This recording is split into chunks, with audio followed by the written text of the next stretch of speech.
안녕하십니까. 후계 청년농업인이 말하는 청년농업인 육성 정책의 문제점에 대해서 발표하게 될 수미대장 김대슬입니다.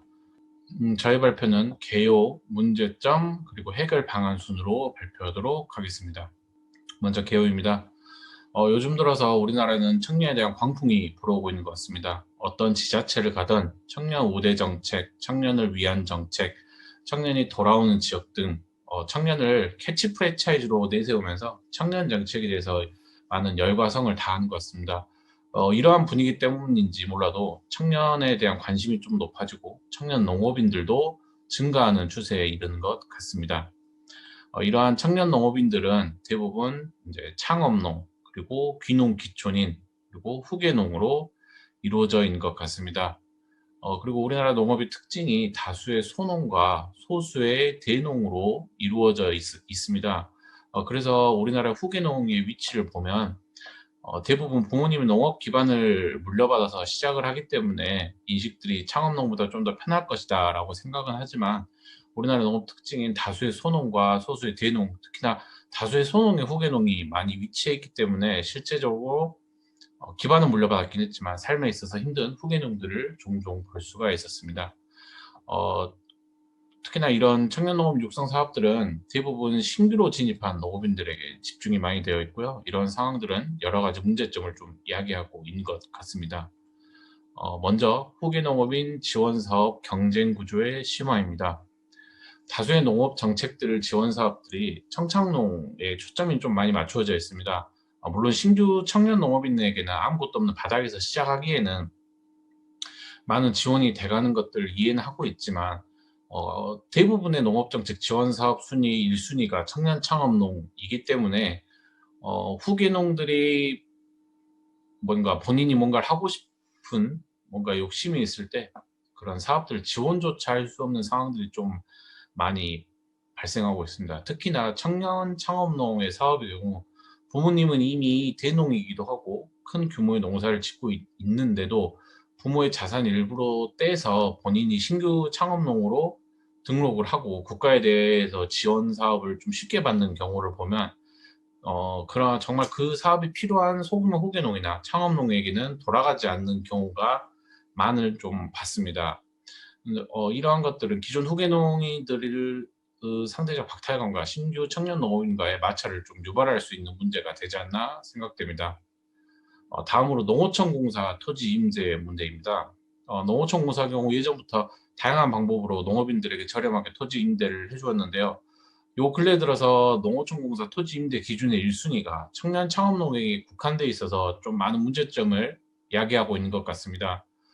일례로 부모님이 임대해서 같이 농사 짓고 있는 후계 농업인이 임대 기간이 끝날 경우 그 토지를 다시 임대해야만이 농업을 유지할 수 있는 상황인데 인터넷으로 토지를 청년 창업농이 신청을 하고 그 다음에 후계농이 똑같이 인터넷으로 신청을 하였더라도 임대 기준 1순위인 청년 창업농이 우선권이 배분이 되기 때문에 그런 농지를 임대를 하지 못하고 반납해야 되는 경우가 생기기도 하고 또 그러한 문제점들은 농어촌공사에서 어느 정도 인지는 하고 있는 것 같습니다.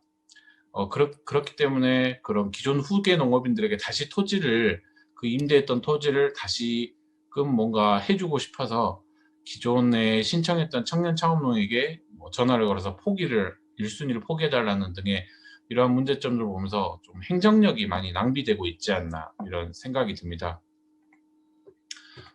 세 번째로 청년 농업인 육성 정책 사후 관리입니다. 사후 관리 부분은 지금 당장 보여진 건 아닙니다. 다만 몇 년 전까지만 해도 광풍을 불어일으킨 귀농귀촌 사례를 보면 지금 청년 농업인 육성 정책에도 사후 관리에 대한 중요성은 좀 필요하다고 생각합니다. 예를 들면 귀농귀촌 하시는 분들에서 현장에서 농담 반 진담 반으로 1357 법칙을 이야기하고 있습니다.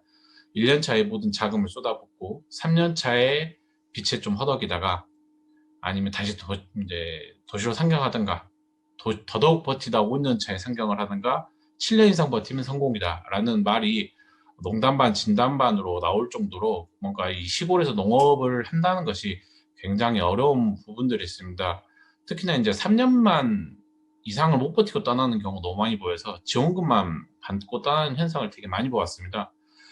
과연 이러한 현상들이 귀농귀촌한 사람에게만 국한된 현상일 것인가, 아니면은 창업농으로 농업에 뛰어든 사람들에게도 나타나는 현상일 것인가는 아마 향후 5년 정도 지켜봐야겠지만, 이러한 문제점을 내포하고 있다는 것은 분명할 것 같습니다.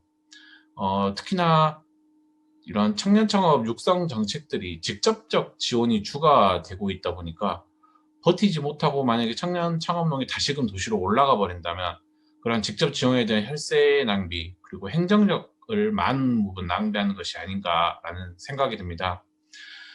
그렇기 때문에 해결책을 말씀을 드리면, 이러한 모든 청년 농업인의 육성 정책을 직접 지원보다는 간접적인 좀 인프라의 지원이 필요하지 않은가라고 생각합니다. 특히나 귀농을 해서 청년 창업을 하고 있거나 하고 싶거나 귀농귀촌하고 싶은 분들의 가장 크게 필요한 문제들은 대부분 아이들의 교육, 아니면은 본인의 건강에 대한 병원 문제 등 직접적 지원보다는 간접적인 인프라의 문제 때문에 다시금 올라가는 경우가 좀 많이 있는 것 같습니다.